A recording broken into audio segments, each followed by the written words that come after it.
हरे कृष्ण कृष्ण कृष्ण हरे हरे, हरे राम राम राम हरे हरे। हम लोग श्री साधु संघ की महिमा सुन रहे थे। इसमें हम लोगों ने बताया था, भगवान स्वयं कहते हैं, न रोदयति माम योगो न सांख्यम धर्म उद्धव। योग, सांख्य, धर्म इत्यादि मुझे वशीभूत नहीं कर सकता। न स्वाध्याय तपः त्यागो, स्वाध्याय अपना किताब पढ़ना, ग्रंथ अध्ययन करना, वेदाध्ययन, तपस्या, त्याग, न इष्टपूर्ते न दक्षिणा, अपने धर्म कर्म का पालन, दक्षिणा दान, दक्षिणा व्रत, व्रतानि यज्ञ छंदांसी, यज्ञ व्रत, छंदांसी माने वेद, वेद अध्ययन, तीर्थान नियमा, यमः तीर्थों में स्नान, यम नियम इत्यादि, यथा वरुंदे सत्संग सर्व संगा बहु इमाम। जिस प्रकार से साधु संग मुझे वश में कर लेता है, उस प्रकार से ये सब चीजें मुझे वश में नहीं कर सकती। इस प्रकार से भगवान स्वयं ही साधु संग की महिमा बता रहे हैं। और एक युग की नहीं, सभी युगों की एक बात, सत्संग के द्वारा ही दैत्य, राक्षस, पशु, पक्षी, गंधर्व, अप्सरा, नाग, सिद्ध, चारण, इन सबको मेरी प्राप्ति हो गई। दैत्य राक्षस देखो, प्रहलाद जी, ये तो असुर कुल में ही जन्म हुए ना, लेकिन सत्संग इनको प्राप्त हो गया। किसका? नारद जी का। इस कारण से इन्होंने भगवान को प्राप्त कर लिया। पशु पक्षी, पशु पक्षी में वर्णन आता है, किसका वर्णन आता है? पशु पक्षी जो भगवान को प्राप्त किया हो, काग, भुसंडी, जटायु, ये सब सत्संग के द्वारा भगवान को प्राप्त किए। काग भुसंडी विशेष रूप से उनका वर्णन मिलता है। काग भुसंडी पूर्व जन्म में कौन थे? ये इनका जन्म हुआ था, अयोध्या में ही जन्म हुआ था, शूद्र कुल में, लेकिन वहां पर अकाल पड़ गया। अकाल पड़ा तो वहां पर फिर छोड़ करके चले गए उज्जैन, और उज्जैन जाकर के वहां पर एक भक्त थे, राम जी के भक्त थे, लेकिन शिव जी की भी पूजा करते थे, शिव जी को परम वैष्णव मानते थे। उन्होंने इसको आश्रय दिया और शास्त्र इत्यादि पढ़ाए। अभी शास्त्र पढ़ करके अभिमान हो गया इसको, और गुरुजी इसको समझाते हैं, बेटा देखो ये शिव जी का भक्त था, और गुरुजी राम जी के भक्त थे, शिव जी की भी उपासना करते थे, शिव जी को वैष्णव मानते थे। तो ये बार बार शिव जी की बात करता था। तो एक दिन उन्होंने कह दिया कि देखो, शिव जी की उपासना का फल है राम जी के चरणों में रतिमती होना, और शिव जी तो उनके दास है। ऐसा बोल दिया तो ये जल गया, पूरा आग लग गई इसके, और गुरु जी के प्रति द्वेष करने लग गया। एक दिन आए, मंदिर में बैठा हुआ था, शिव जी के मंदिर में, और शिव जी की स्तुति कर रहा था, और गुरु जी आए और खड़ा भी नहीं हुआ गुरु जी को देख करके। अब गुरु जी तो सीधे साधे सरल वैष्णव कैसे होते हैं, कोई इतनी छोटी मोटी बात इसने हमारा मान सम्मान नहीं किया, ध्यान ही नहीं देते। गुरु जी ने तो क्षमा कर दिया, शिव जी ने क्षमा नहीं किया। शिव जी को क्रोध आ गया, कहते मूढ़ दुर्मति, तू गुरु का अपमान करता है, जिससे तूने ये सब प्राप्त किया, तुझे अवश्य दंड दूंगा, 1000 जन्मों तक जा तू ऐसे भटकता रहेगा। ऐसे इसको शाप दे दिया। अब ये कांपने लगा भय, शिव जी ने ही शाप दे दिया तो अब क्या बचेगा, कांपने लगा भय से, थर थर। लेकिन गुरुजी बताए ना, गुरुजी परम भक्त थे, इसलिए उन्होंने शिव जी का बड़ा सुंदर स्तुति किया, और शिव जी की स्तुति करने के बाद में शिव जी प्रसन्न हो गए। तो गुरुजी ने कहा कि आप मुझे 2 वरदान दीजिए। शिव जी ने कहा वरदान मांगो। क्या? 2 वरदान चाहता हूँ। पहली तो मेरे राम जी के चरणों में भक्ति हो जाए, और दूसरा आप इसको क्षमा कर दीजिए। तो शिव जी ने कहा ठीक है, मैं इसको क्षमा कर देता हूँ, शाप तो गलत नहीं होगा, 1000 जन्म तो इसे भटकना पड़ेगा, लेकिन ये जब शरीर त्याग करेगा तो इसको जन्म और मृत्यु का कष्ट नहीं होगा। दूसरा, इसको पूर्व जन्म की स्मृति बनी रहेगी। ऐसे करके इसने फिर शरीर छोड़ दिया, फिर दूसरा शरीर लिया, ऐसे 1000 योनियों में भटकता रहा, लेकिन पूर्व जन्म की स्मृति हुई, राम जी का भजन करता रहा, और फिर अंत में इसको ब्राह्मण बना। फिर ब्राह्मण बना, साधु संग करता था, जहां राम कथा होती थी वहां पर पहुंच जाता था। इस प्रकार से हुआ। फिर लोमस ऋषि के पास एक बार पहुंचा और वहां पर राम जी की कथा सुनने की आग्रह करने लगा। तो उन्होंने सगुण की बात बताते बताते निर्गुण की बात शुरू कर दी। तो उनकी बात काट दी, गुरु जी की बात काट दी। कहते नहीं नहीं, मुझे निर्गुण में रुचि नहीं है, सगुण की बात बताओ। लोमस ऋषि ने फिर सगुण की बात बताते बताते फिर निर्गुण में आ गए। ऐसे कई बार हो गया। तो बड़ा सुंदर वहां वर्णन है, अति संघर्षण ज्यों कर कोई अनल प्रगट चंदन ते कोई। अगर ज्यादा कोई घिस देगा, रगड़ देगा ना, तो चंदन तो शीतल है, लेकिन उससे भी अग्नि प्रकट हो जाती। सुनु गुरु बहुत अवज्ञा कीनी, क्रोध उपज ज्ञानन के ही। बहुत सारी अवज्ञा करके ज्ञानियों के हृदय में भी क्रोध उत्पन्न हो जाता है। वो साफ दे दिया, मूर्ख कहीं का, बहुत बकबक करता है, कौए की तरह काव काव कर रहा है, कौआ हो जा। कौआ हो गया, कौआ तो हो गया, किंतु इसके हृदय में बहुत जन्मों के शिव जी की कृपा, उसके गुरु जी की कृपा, ऐसे साधुओं की कृपा से कोई विकार नहीं हुआ। सांप लेकर भी कोई विकार नहीं हुआ, और उनको प्रणाम किया और उड़ करके चलने लगा। तो उनके हृदय में दया आ गई। कहते सुन कौआ, इधर आ, तू चिंता मत कर, तुझे इसी कौए की योनि में ही भगवान की प्राप्ति होगी। इसलिए देखो साधु की कृपा से वो कौए की योनि में, कौआ सबसे नीच पक्षी, और उसी योनि में ही उनको राम जी की कृपा प्राप्त हो गई। कैसी कृपा प्राप्त हो गई, अद्भुत। राम जी ने भक्ति का आशीर्वाद दे दिया। जब राम जी प्रकट हुए थे तो राम जी ने पूछा, बता तुझे क्या चाहिए, तुझे ब्रह्मा बना दूं, सारे लोक का ऐश्वर्य दे दूं, कि मुक्ति दे दूं?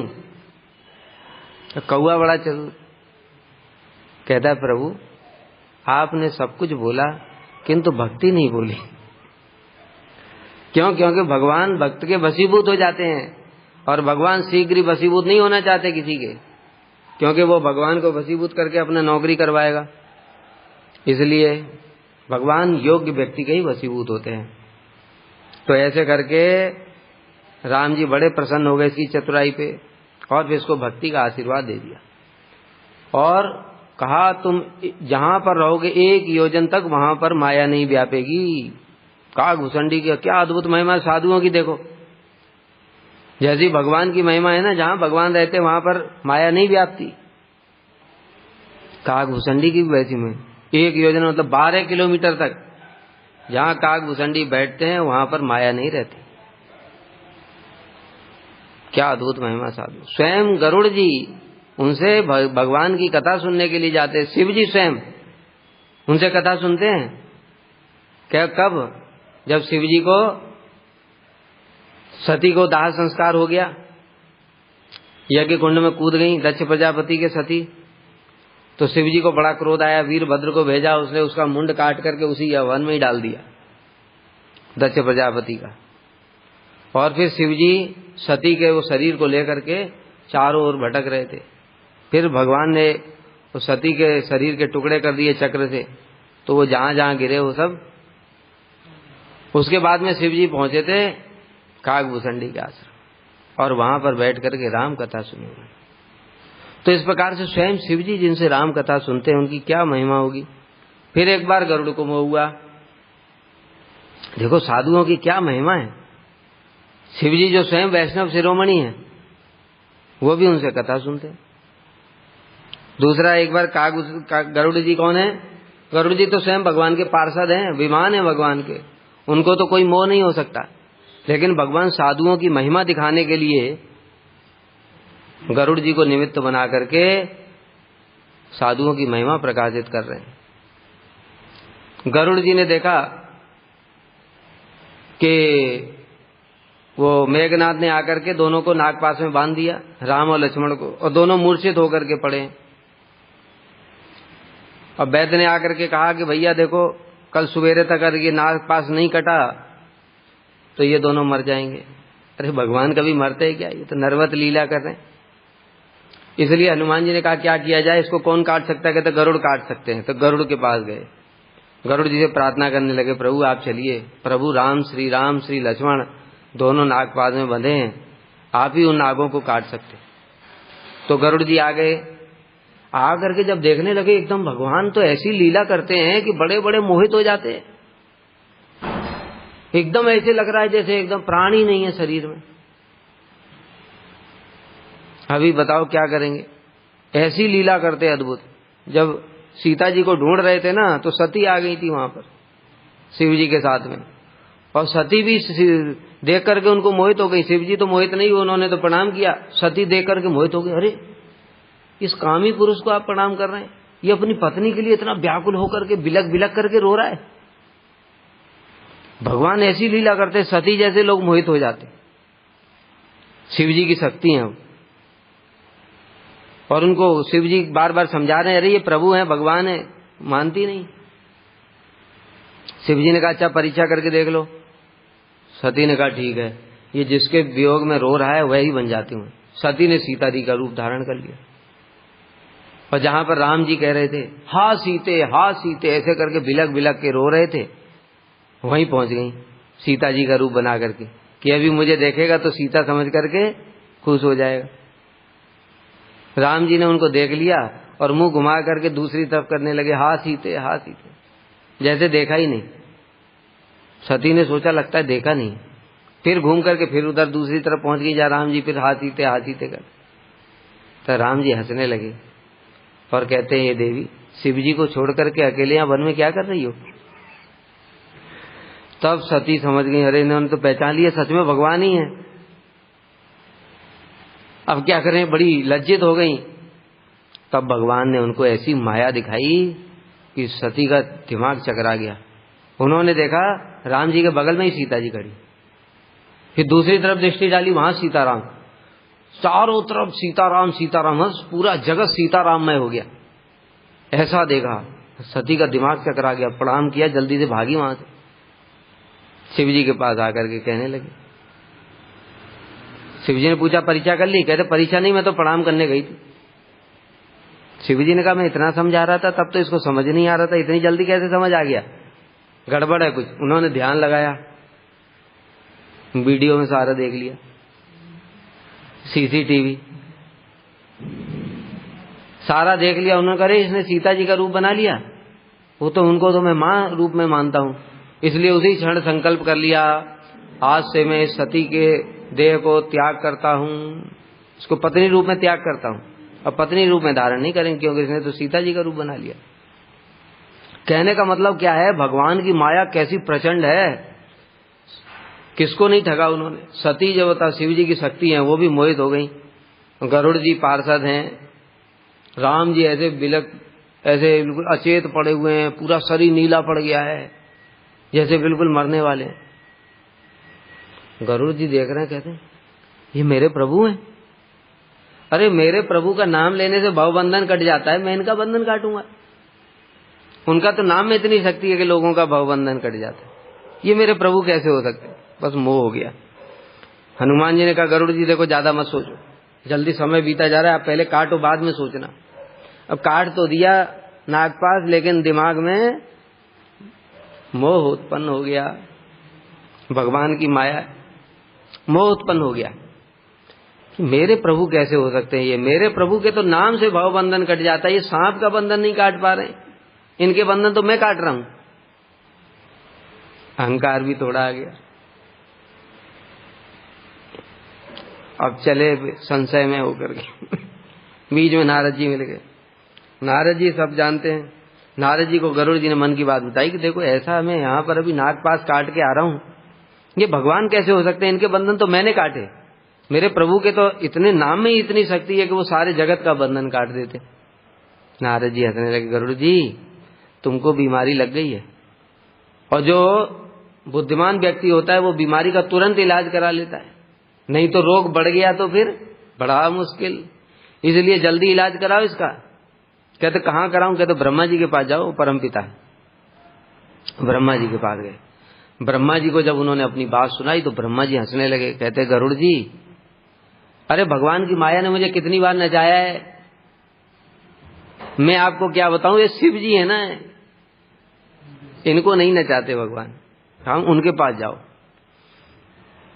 गरुड़ जी को भाई संशय तो नाश करना ही था, शिव जी के पास गए। और शिव जी उसी समय कैलाश से जा रहे थे, कहाँ? इनविटेशन में, निमंत्रण था उनका। जैसे हम लोगों का होता है निमंत्रण, कुबेर क्या निमंत्रण था। निमंत्रण में जा रहे थे, रास्ते में गरुड़ जी मिल गए। गरुड़ जी ने प्रणाम किया। शिव जी ने कहा सब कुशल मंगल है। कहते कहाँ कुशल है? अरे ये बताइए, ये जो राम जी हैं, ये लक्ष्मण हैं, ये क्या भगवान है? अरे इनका बंधन तो मैं काट के आ रहा हूं। शिव जी हंसने लगे। कहते गरुड़ जी, भगवान की माया बड़ी प्रबल है, इसीलिए आप काम करो, देर मत करो, तुरंत यहां से सीधे काकभूषणी के पास चले जाओ। क्योंकि देखो, आप जिस समय आए हो वो समय भी थोड़ा ऐसा है। अभी मैं जा रहा हूं कि निमंत्रण में रास्ते में मिलूं तो क्या कथा सुनाऊं? कथा सुनाने के लिए पूरा ठीक ठाक समय होना चाहिए, देश घड़ी काल पात्र थोड़ा। अभी चलते चलते मैं कथा नहीं सुना सकता, इसलिए आप एक काम करो, काकभूषणी के पास जाओ। दूसरी बात क्या है, खग जाने खग की भाषा। एक पक्षी दूसरे पक्षी की भाषा भी अच्छे से समझता है, इसलिए उस दृष्टिकोण से भी आपको उनके पास ही जाना चाहिए। यद्यपि काकभूषणी तो कौवे और गरुड़ जी स्वयं पार्षद श्रेष्ठ, सब पक्षियों में श्रेष्ठ हैं। पतगेंद्र, पतक इंद्र, मतलब सभी पक्षियों के इंद्र, राजा हैं वो। लेकिन शिव जी ने कहा है उनके पास जाओ तो फिर जाना पड़े। सोचने लगे शिव जी जिनकी महिमा गान कर रहे हैं वो साधारण तो नहीं हो सकता वैसे, शिव जी तो सबसे शिरोमणि है, इसलिए जरूर जाना चाहिए। जा रहे हैं पर मन में संशय बना हुआ है। संशय होते होते होते होते जब आए यहाँ पर नील पर्वत पर बैठते हैं काकभूषणी, यही स्थान है, ये नील पर्वत, यही अच्छे वट के ऊपर ही बैठते काकभूषणी। नील पर्वत पर जब आए और इस सीमा में प्रवेश किया, 1 योजन तक माया नहीं व्याप्ति, जैसे ही सीमा में प्रवेश किया तुरंत गरुड़ का मोह दूर हो गया। अभी केवल एंट्री की, गरुड़ जी का मोह दूर हो गया। अब तो उनको और बड़ा भारी आश्चर्य हुआ। कहते भाई कैसे साधु हैं ये, अभी उनका दर्शन नहीं किया, केवल उनके प्रभाव क्षेत्र में मैं आ गया, उसी से मेरी माया दूर हो गई, तो साक्षात उनके दर्शन का क्या फल होगा। इसलिए अब तो मैं जरूर उनका दर्शन करूंगा। और फिर देखा काकभूषणी वहां पेड़ पर बैठ करके अच्छे वट के ऊपर कथा सुना रहे हैं, सब ऋषि मुनि और पक्षी और सब बैठे हुए। काकभूषणी जाकर के जैसे ही काकभूषणी को देखा तो गरुड़ जी ने प्रणाम किया, और काकभूषणी ने उतर करके गरुड़ जी को प्रणाम किया। भाई भगवान के वाहन है, सबके लिए पूजनीय है। ऐसे एक दूसरे को प्रणाम किया और फिर बताया। तो इस प्रकार से कहने का मतलब है कि पशु पक्षी, इन सबको पशु में कौन है? पशु में बंदर, बंदर पशु है ना। कितने सारे बंदरों को भगवान की भक्ति प्राप्त हो गई साधु संग से। गंधर्व, अप्सरा, नाग, सिद्ध, नाग कालिया को देखो, कालिया को उनकी जो द्विज पत्नियां थी वो भक्त थी, परम भक्तिमती थी, उनकी कृपा से उसको भी भगवान की प्राप्ति हो गई। चारण गुह्यक विद्याधरों में मेरी प्राप्ति हुई है साधु संग से। और मनुष्यों में वैश्य, शूद्र, स्त्री, अंत्यज सभी, सबके उदाहरण है ना। साधु संग से इन सभी को भी सिद्धि हो गई। और वृत्रासुर, प्रहलाद, वृषपर्वा, बलि, बाणासुर, मैदाना, विभीषण, सुग्रीव, कितने सारे उदाहरण दिए इन्होंने। गोपियां, यज्ञ पत्नियां, ये सभी सत्संग के प्रभाव से ही मुझे प्राप्त कर सके। अब इनकी एक एक की कथा सुनाएंगे तो बहुत लंबा हो जाएगा, इसलिए आगे बढ़ते हैं। भगवान स्वयं कह रहे हैं ये बात, देखो, इसलिए झूठी नहीं है। स्वयं भगवान उद्धव जी को बोल रहे हैं और कह रहे हैं उन लोगों ने देखो न तो वेद अध्ययन किया था, न स्वाध्याय कुछ पढ़ाई करी थी, और कुब्जा का भी नाम दिया यहाँ। और न विधि पूर्वक कुछ और उपासना करी थी जो हम लोग अर्चन इत्यादि करते, घंटी बजा करके, और पंचोपासना और षोडशोपचार, पंचोपचार, इसके ये सब कुछ नहीं किया उन्होंने। और न कोई चांद्रायण व्रत और तपस्या करी, केवल सत्संग के प्रभाव से। बिनु सत्संग विवेक न होई, राम कृपा बिनु सुलभ न सोई। बिना सत्संग के विवेक नहीं होता है। क्या विवेक? कि यह संसार अनित्य है, आत्मा नित्य वस्तु है, आत्मा के लिए हमको चेष्टा करनी चाहिए, शरीर के लिए चेष्टा नहीं करनी चाहिए। इस प्रकार का जो विवेक है सत्संग के बिना नहीं हो सकता। और सत्संग कैसे मिलेगा? राम कृपा बिनु सुलभ न सोई। राम जी की जब कृपा होगी तभी सत्संग भी मिलेगा। तो राम जी की कृपा से सत्संग मिलेगा, सत्संग की कृपा से फिर राम जी मिलेंगे। ऐसे है ये, इनमें कोई भेद नहीं है, एक दूसरे के पूरक हैं। और तो और छोड़ो, पेड़, यमलार्जुन वृक्ष, उनको भी भगवत प्राप्ति हो गई। गायें, वृक्ष, ब्रज के हिरन, पशु, कालिया, ये नाग, ये सब साध्य साधन क्या जानते थे? पेड़ कोई साधन साध्य जानता है क्या? पशु कोई साधन साध्य जानता है क्या? लेकिन सबने भी कृष्ण को प्राप्त कर लिया। ये साधन साध्य के विषय में सर्वथा मूढ़ बुद्धि थे। तो इस प्रकार से कुछ न होने पर भी इन लोगों ने मुझे प्राप्त कर लिया सत्संग के प्रभाव से। आगे बढ़ते हैं थोड़ा। अहिंसा, सत्य, अचौर्य, अचौर्य में चोरी न करना, असंगता, लज्जा, असंचय, ये 12 यम हैं। यम नियम आसन के लिए बता रहे हैं, ठीक है। शौच, बाहरी और आंतरिक पवित्रता, जप, तप, होम, श्रद्धा, अतिथि सेवा, मेरी पूजा, तीर्थ यात्रा, परोपकार की चेष्टा, संतोष, ये सब 12 नियम हैं। यो यम नियम आसन प्राणायाम प्रत्याहार योग के ये वो हैं 8 अष्टांग योग। यम, नियम, आसन, प्राणायाम, प्रत्याहार, धारणा, ध्यान, समाधि, अंतिम अवस्था।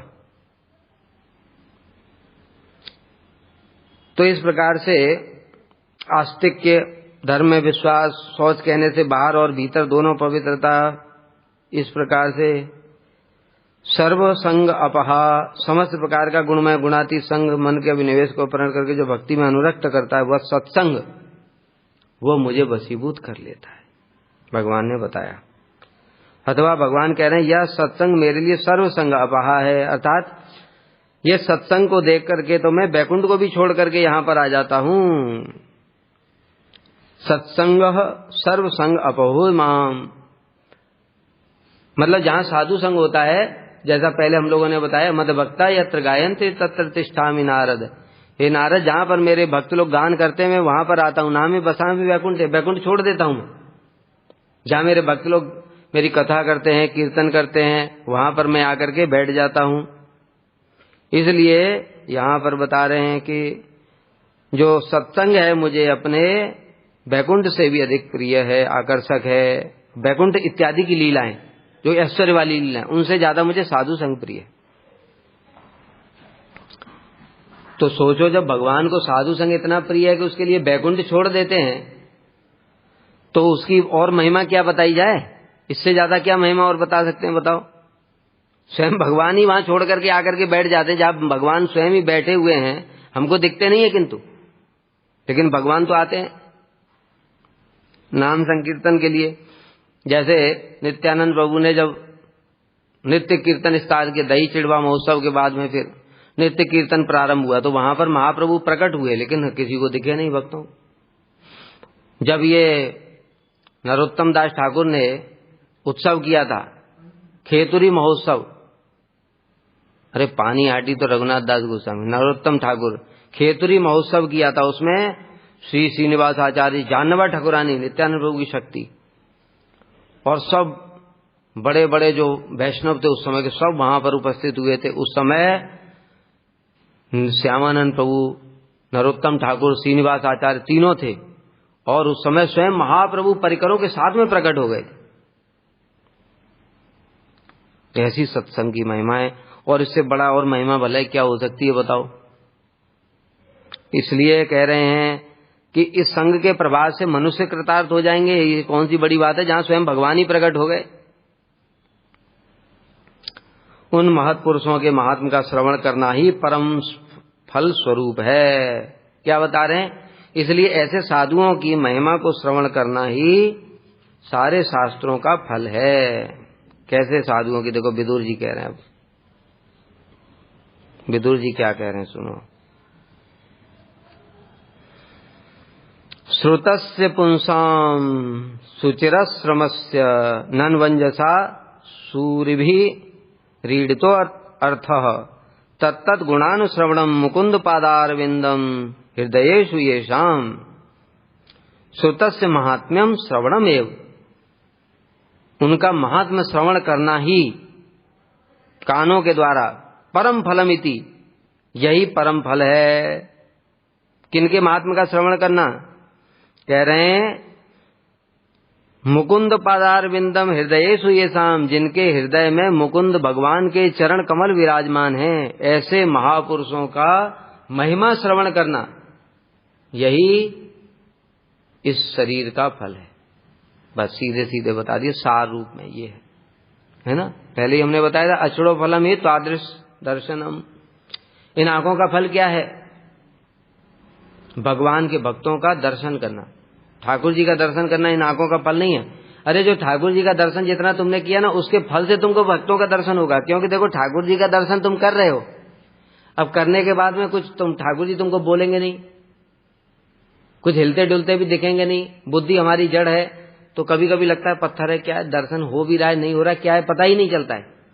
लेकिन जब भक्तों के सामने जाओगे तो कुछ दिखेगा ना, बातचीत भी करेंगे, तुम्हारा कुछ संशय होगा तो नाश भी करेंगे। तो फल क्या हुआ?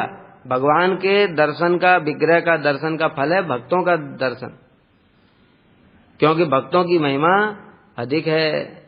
जैसे बताया ग्रंथ भागवत और भक्त भागवत, दोनों की महिमा किसकी अधिक है? भक्त भागवत। कैसे? ग्रंथ भागवत रखा है, लो पढ़ो।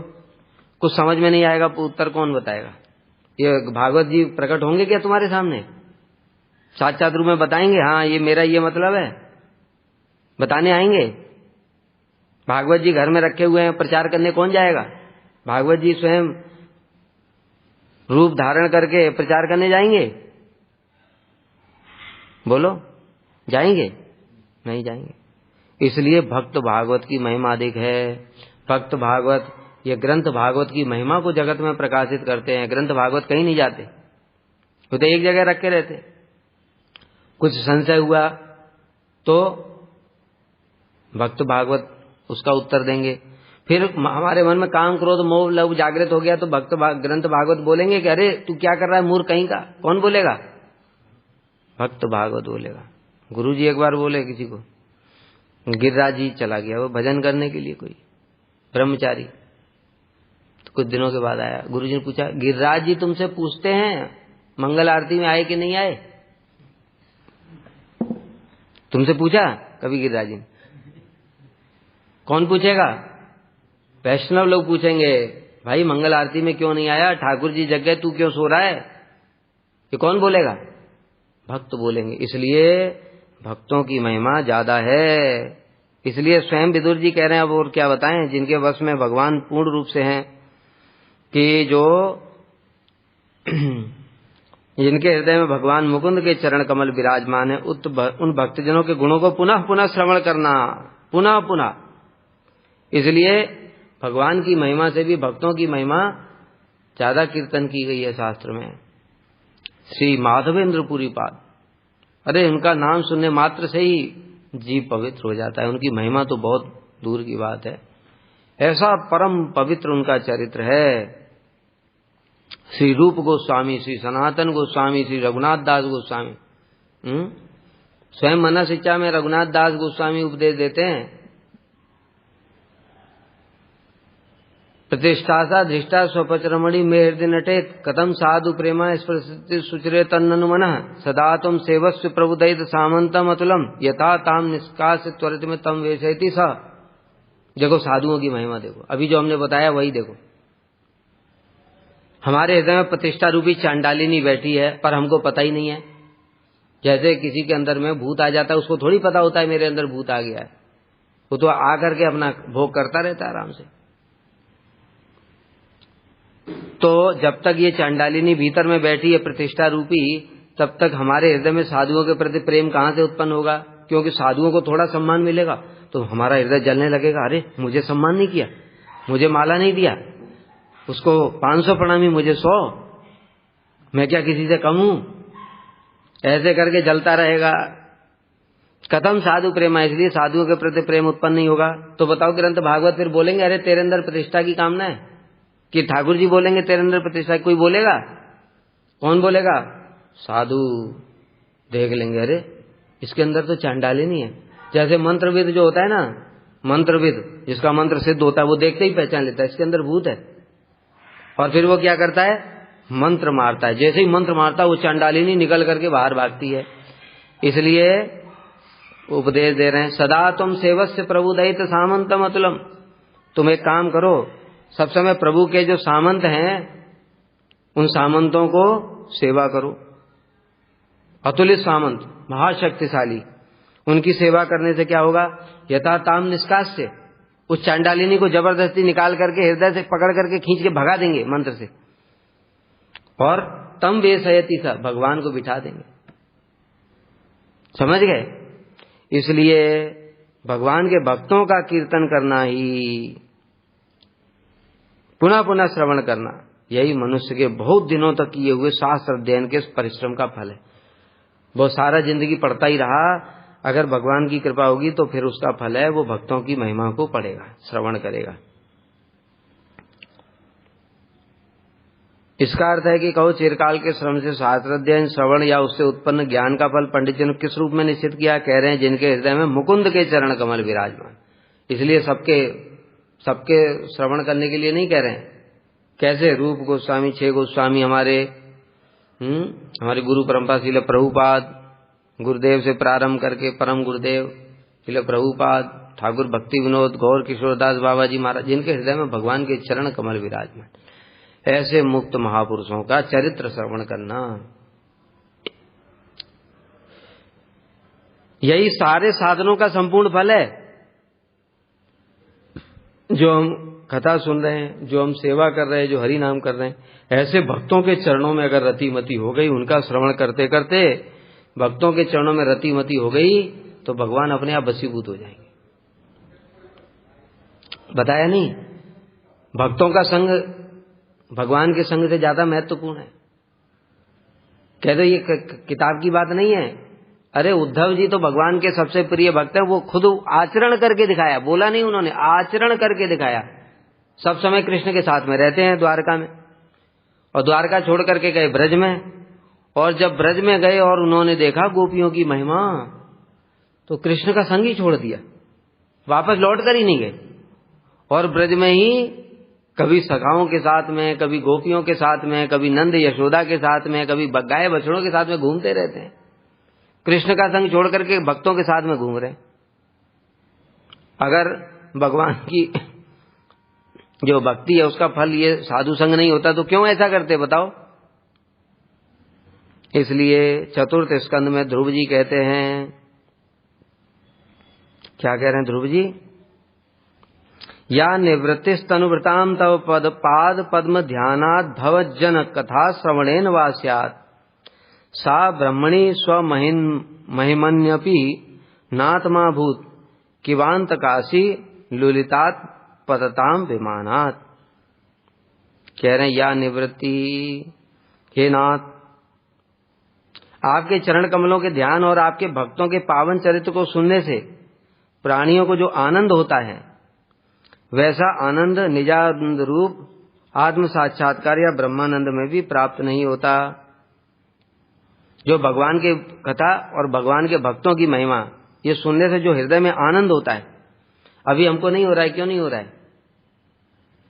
क्योंकि हृदय में बड़ा काम, क्रोध, मोह, लोभ, मद, मात्सर्य सब भरा पड़ा है, इसलिए आनंद नहीं हो रहा है। जब ये जितना मात्रा में धीरे धीरे दूर होता जाएगा, उतनी मात्रा में कथा सुनने से शरीर में रोमांच होने लगेगा, चित्त द्रवित हो जाएगा, आंखों में आंसू आ जाएंगे। तब तक प्रार्थना करो, क्या करोगे? और तो जो आनंद होता है वैसा आत्म साक्षात्कार यानी ब्रह्मानंद, जो एकदम ब्रह्म, मैं ही ब्रह्म हूं, ऐसा उसमें भी नहीं होता। फिर देवता पद की तो बात ही क्या है, मतलब देवता पद में तो आनंद ही क्या है, ऐसा तो ब्रह्मानंद जो इतना बड़ा है, जिसको मुक्ति मिलती है, ब्रह्मा जी भी उसको देखते हैं, उसकी आरती उतारते हैं। भैया मुक्ति जा रहा हूँ ना, गोप कुमार का वर्णन आया ना, जब वो मुक्ति में जा रहा था तो देखा सब लोग उसको देख रहे हैं, कहने बड़ा बड़ा साधु, बड़ा सौभाग्यशाली है। तब गोप कुमार ने पूछा ये क्या है? कहते ये मुक्ति पद में जा रहा है। कहते ये क्या होता है? तब बताया उसको। तो इस प्रकार से देवता पद तो अत्यंत तुच्छ है, क्योंकि काल रूपी तलवार द्वारा स्वर्गीय विमान के खंडित होने पर देवता लोग भी मर्त में गिर पड़ते हैं। जब काल आता है, उनका समय आ जाता है, एक मनवंतर के बाद इंद्र का भी समय आता है, तो तेतम भुक्ता स्वर्गलोकम विशालम छीणे पुण्य मर्त्यलोकम विषम, धड़ाम से गिरते हैं वो पृथ्वी पर आकर के। इसलिए इनके पद में तो क्या ही सुख है, जो मुक्ति लोक से कोई गिरता नहीं है, वो सुख भी आपके भक्तों का चरित्र सुनने के सामने कुछ भी नहीं है। तो केवल गुण और चरित्र को श्रवण करने से इतना आनंद होता है, तो फिर साक्षात उनका संग करेंगे जब, तो कितना आनंद होगा। जैसे हम लोग देखते हैं ना, श्रील प्रभुपाद जी का अद्भुत चरित्र सुनते हैं, हृदय में कितना आनंद होता है, क्या अद्भुत चरित्र है। तो हमारे परम गुरुदेव जैसे लोग जो उनका संग करते थे, उनको कितना आनंद होता होगा। इसी प्रकार से रघुनाथ दास गोस्वामी 22.5 घंटा जो भजन करते थे, उनकी महिमा सुनने से ही हमारे शरीर में रोमांच हो जाता है, क्या अद्भुत वैराग्य। और जो उनके संग में रहता होगा फिर उनको, और वो रघुनाथ दास गोस्वामी जिनकी महिमा वर्णन कर रहे हैं, किसकी? सनातन गोस्वामी की। वैराग्य योग भक्ति रसम प्रयत्न ये पायत महामनवीप्त मंदम कृपाम बुधिर पर दुख दुखी सनातनम तम प्रभु माश्र। उन सनातन गोस्वामी की महिमा भला कैसी होगी, स्वयं रघुनाथ दास गोस्वामी जिनकी महिमा का वर्णन कर रहे हैं, और रूप गोस्वामी। तो इसलिए भैया उनकी महिमा सुनने से ही इतना आनंद होता है, तो साक्षात उनका संग मिलेगा तो कितना आनंद होगा। अतः उन महत्पुरुषों के भक्तों के अनुगत भक्तों के संग से भी परम फल की प्राप्त होती है। क्या बताया? मतलब जो महापुरुष हैं, उनके संग जिन्होंने किया, वो उनके भक्त, उनके संग करने से भी वो फल प्राप्त हो जाए। परंपरा में चल रहा है, ठीक है ना।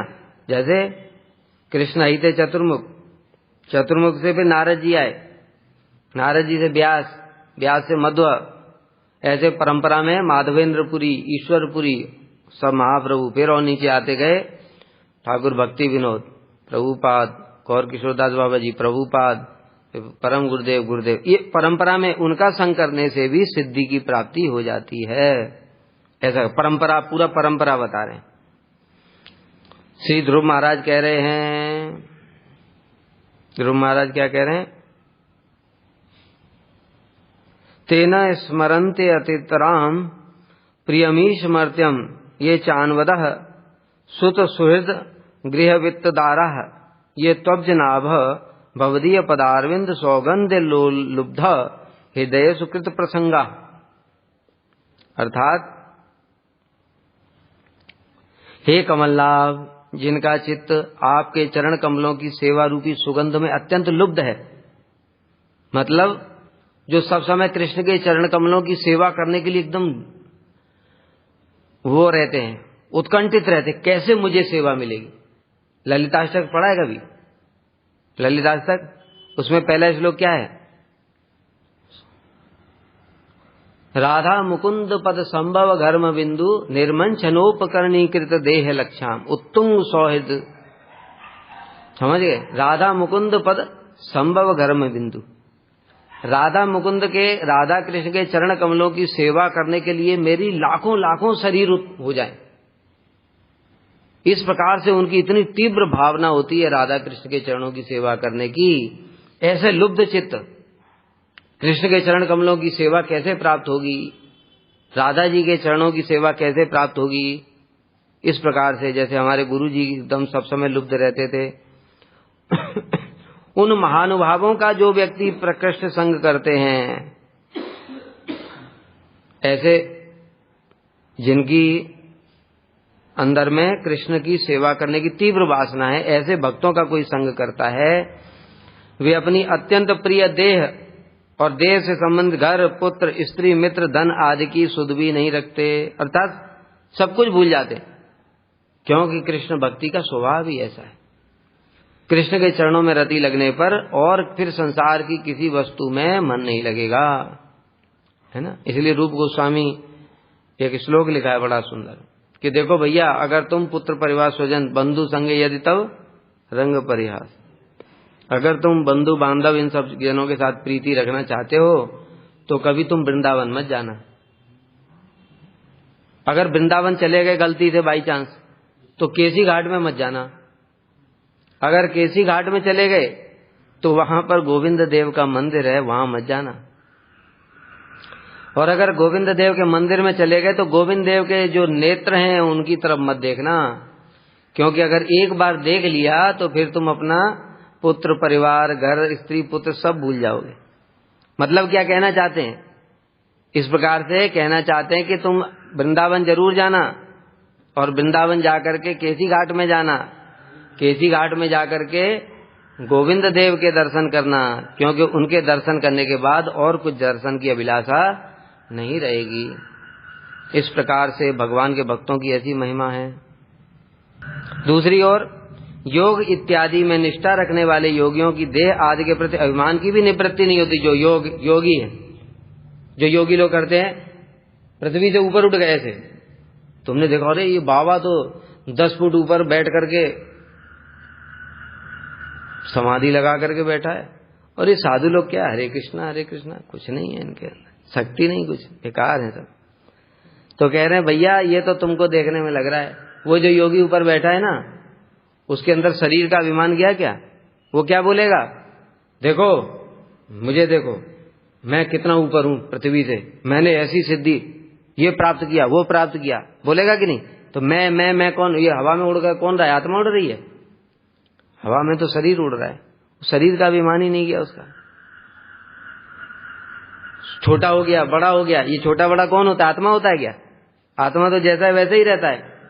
यह अभिमान उसका जा रहा है कि मैं छोटा अणु रूप धारण कर लिया, बड़ा रूप धारण कर लिया, आकाश में उड़ गया, देखो मैं क्या कर सकता हूं, पानी पे चल सकता हूं। पानी पे कौन चलता है? आत्मा चलता है। शरीर तो शरीर का अभिमान ही नहीं गया जब उसका। और दूसरी ओर जो भगवान के भक्त होते हैं जड़ भरत जैसे, अभी इस योगी को पकड़ करके काटने के लिए तैयार हो जाओ तो बिलबिला के रोएगा कि नहीं? छोड़ दो छोड़ दो छोड़ दो, बोलेगा कि नहीं? क्यों? शरीर का अभिमान ही दूर नहीं हुआ। और दूसरी ओर जो भगवान के भक्त होते हैं जड़ भरत जैसे, उनको शरीर की सुध बुद्धि नहीं होती है, इसलिए वो यूप काष्ठ में गला काटने के लिए लगा दिया, ऊपर तलवार लेकर के बैठे हुए हैं, कोई चिंता नहीं। पकड़ करके पालकी में लगा दिया, कोई चिंता नहीं। शरीर के अभिमान से ऊपर उठ जाते हैं भगवान की कृपा से।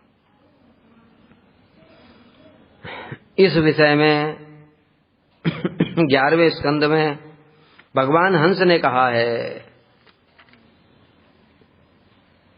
भगवान हंस ये क्या था? ये सनकादि ऋषि जो ब्रह्मा जी के मानस पुत्र हैं,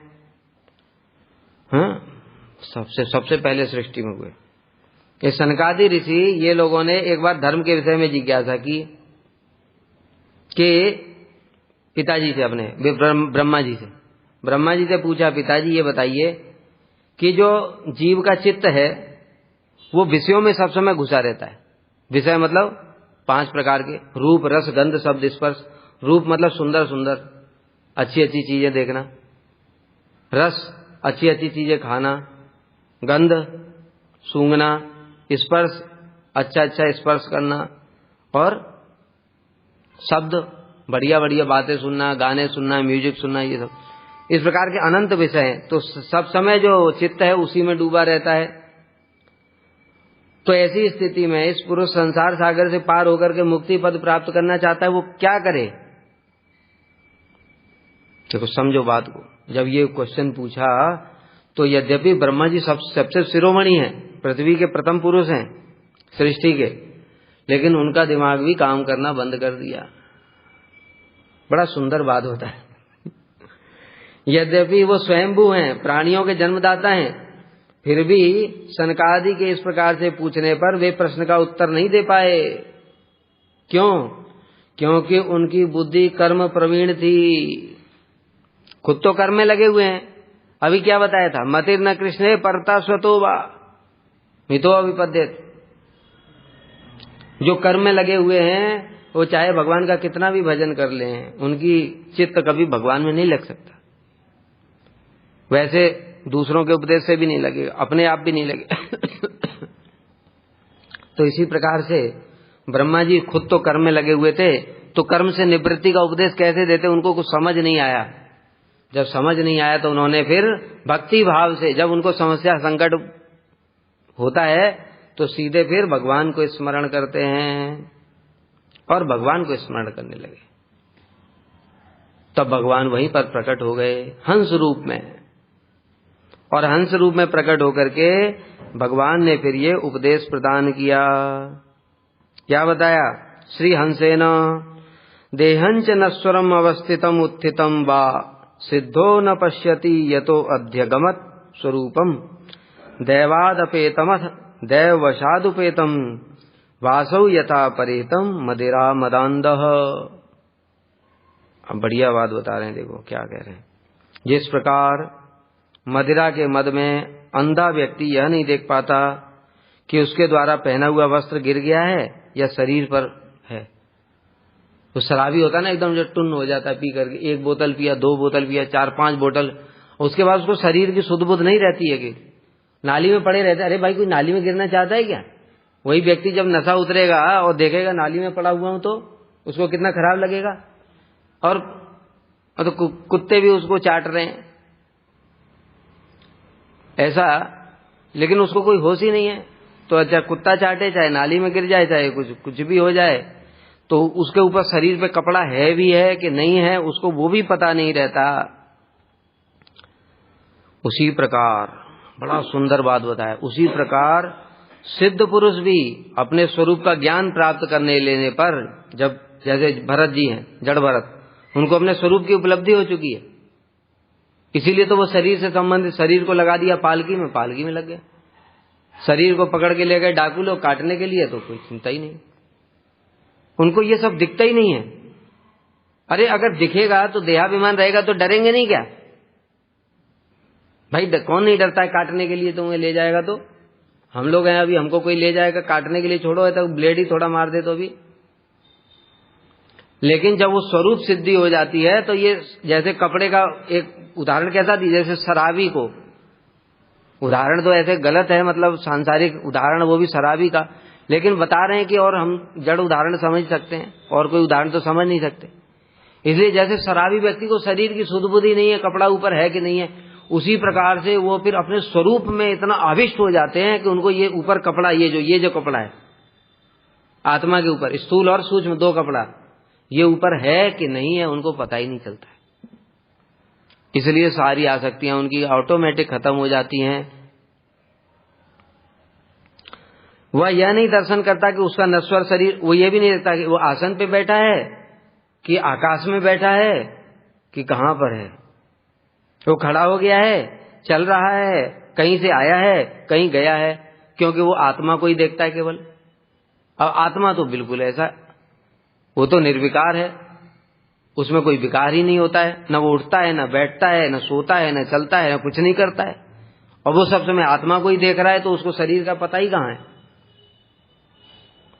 इसलिए तो परमहंस लोग होते हैं, वो सुखदेव गोस्वामी जैसे, उनको कपड़े पहनने की जरूरत ही नहीं है, क्योंकि कपड़ा पहनेगा कौन? जिसको ये पता रहेगा कि ये शरीर है, इस शरीर को ढकना है, वो तो कपड़ा पहनेगा। जिसको पता ही नहीं है शरीर है तो क्या कपड़ा पहनेगा? जैसे इसलिए शराबी का उदाहरण दिया, उसको कुछ सुध बुद्धि नहीं है, उसको क्या कपड़ा पहनेगा? इसलिए मर्त्य अर्थात देह से संबंधित पुत्र आदि के प्रति उनकी दृष्टि ही नहीं रहती। अरे जब अपने शरीर की दृष्टि नहीं है, अपने शरीर की सुध बुद्ध नहीं है, तो पुत्र परिवार ये सब कहां उनको दिखाई देगा। इसलिए वो परमहंस इस शरीर से ऊपर उठ जाते हैं। वांछा कल्पतरुभ्यश्च कृपा सिंधुभ्यैव च पतितानां पावनेभ्यो वैष्णवेभ्यो नमो।